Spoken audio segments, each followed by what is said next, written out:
statistics, I think it's very indicative of the conversation we've been having around manufacturing. The manufacturing sector has stagnated at 10% of the GDP over the last 10 years, meaning that we're not growing as fast as we should. This is mainly because of the global competitiveness issue, because we trade in a global environment where you have to be the best and the most competitive in order to compete and take part in the global environment. So those are some of the issues that then affect the number of exports we have. Correct. How competitive are we to export our products? How do we facilitate manufacturing to ensure that when people manufacture, they are doing it at the least cost possible so that they can trade in the world economy? So those are some of the issues that come into mind.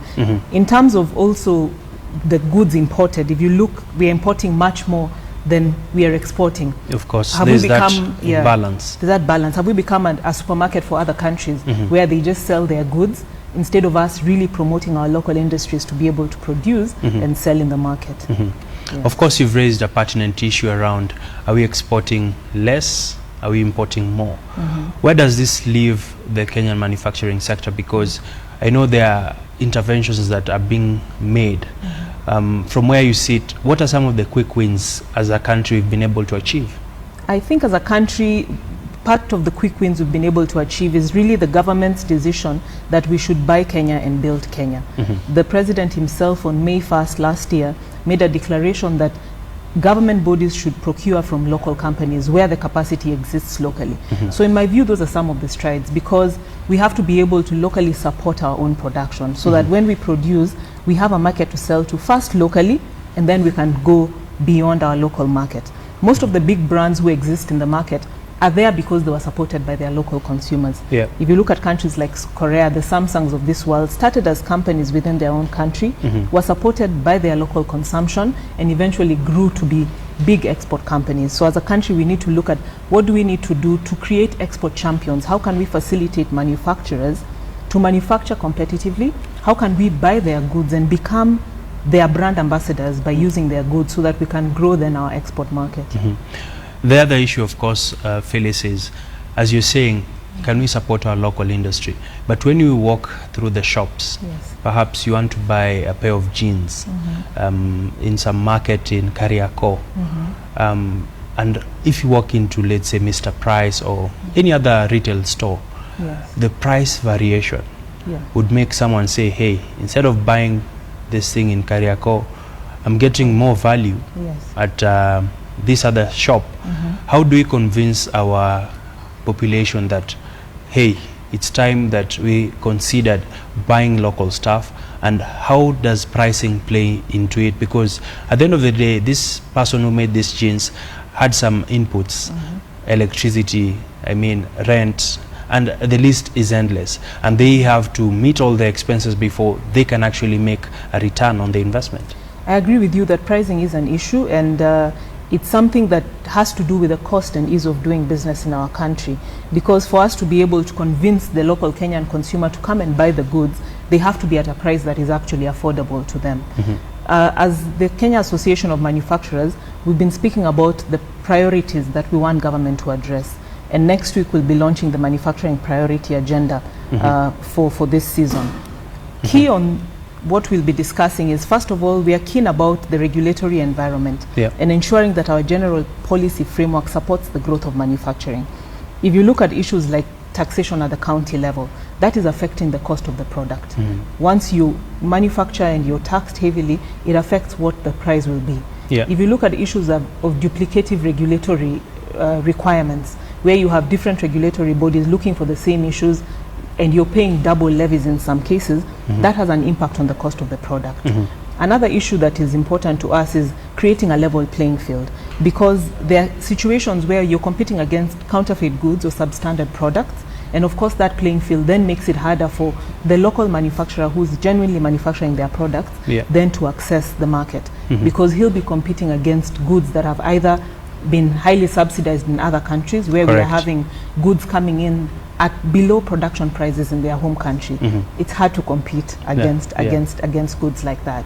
And then looking at the issues of export competitiveness, how quickly do we get our goods through the port? I saw the news item about trade logistics and how the BATs are going to improve the time it takes to move goods, because all this do play into the final cost, the trade Correct. logistics, the cost of energy. Yeah. So how do we manufacture competitively? That's also the third pillar in the priority agenda.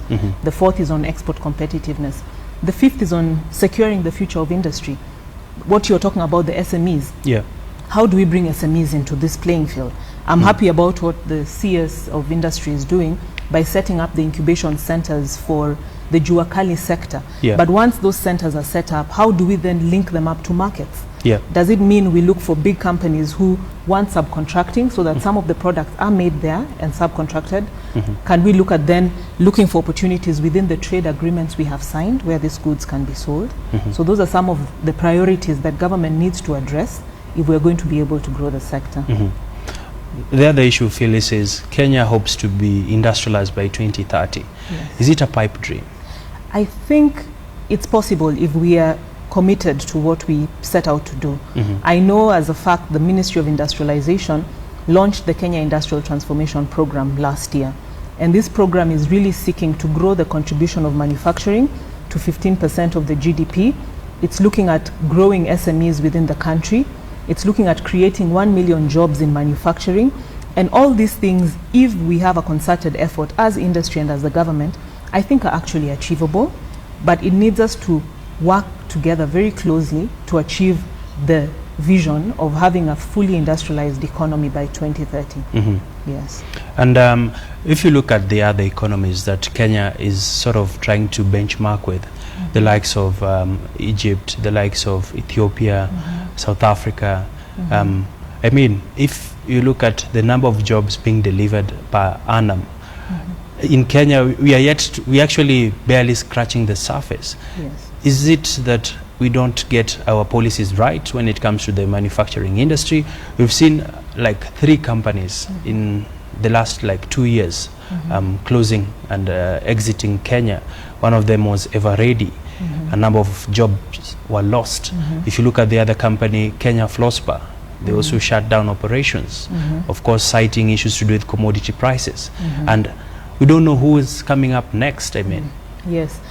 Thank you for that. I think if you look at each of those issues, Everready, for example, closed down because of counterfeits. They couldn't compete with the counterfeit market. So the black economy has to be something we purposely target as a country because it has led to the closure of some companies. If you look at Flossbar, you're saying they've shut down because of the market dynamics. We always have to remember as a country that we're playing in an international market.